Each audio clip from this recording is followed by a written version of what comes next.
Hey friends, today I'm going to talk on the topic relationships in databases. So today we are going to see relationships, which is a crucial concept in databases.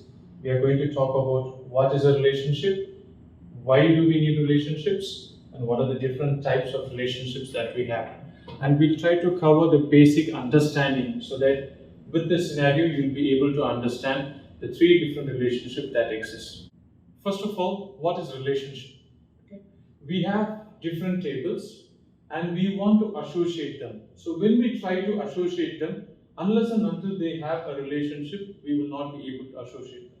In short, relationship is nothing but it brings about the concepts or the association among tables. It can be between two tables, it can be among three or more tables also.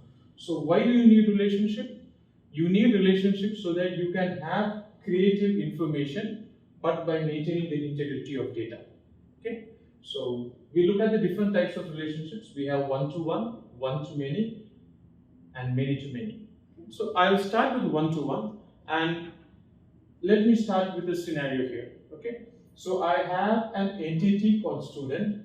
Okay, so where I'm going to save all the data about the student. For example, his student ID, the student's first name, the student's date of birth, the student's gender. I have limited my attributes, but you will also have student last name, etc., etc. Okay.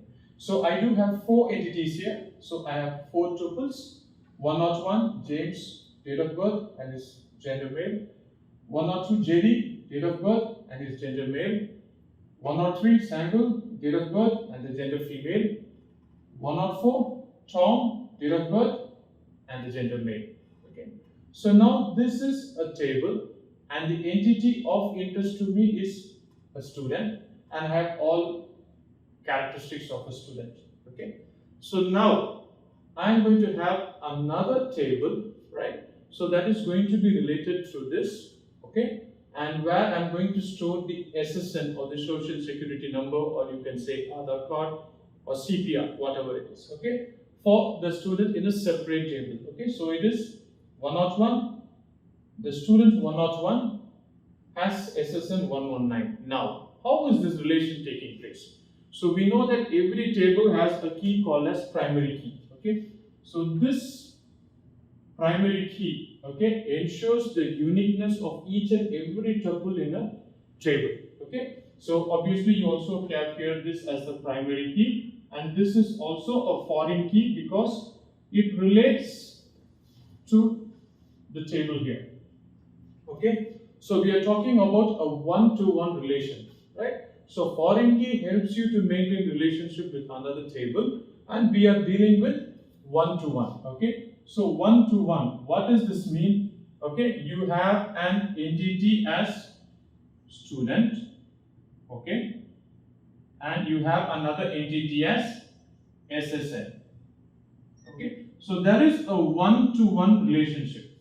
That means every tuple here is associated with another tuple there. Okay, every tuple here is associated with another tuple there. That means here 101 is associated with 101 and his SSN number is 119. 102 is associated with 102 and the SSN number is 339. Okay, if you see, I would have missed out on an entity 104. Okay, so when I talk about this relation, I say it is either 0 or 1, right? So that means every tuple here can be associated with either 0 or 1 tuples there.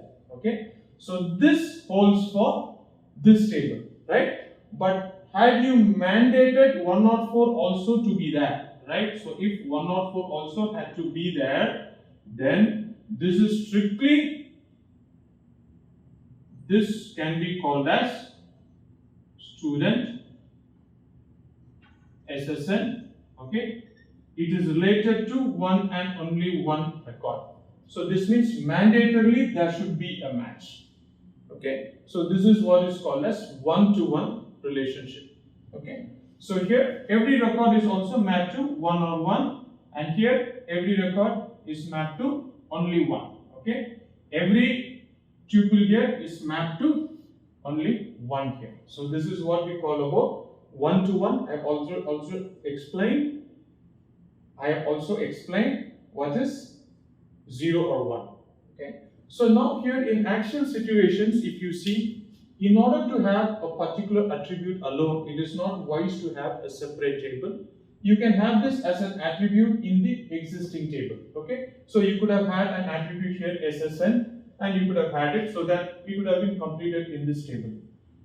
Practically, when we talk about this, you may feel, okay, one-to-one relationships are limited. No, the reality comes, for example, if I want to have some data that should not be visible to all users, right? So then this one-to-one plays a very crucial role. For example, I would like to have a status like whether he is physically challenged. Okay? So I may say no, no, no, yes. Okay? Now this data is a data that cannot be shared to everyone. Okay, and so they have mapped it as one-to-one, where all the users can view this and only restricted users will be able to view this. Okay guys, hope you have understood one-to-one.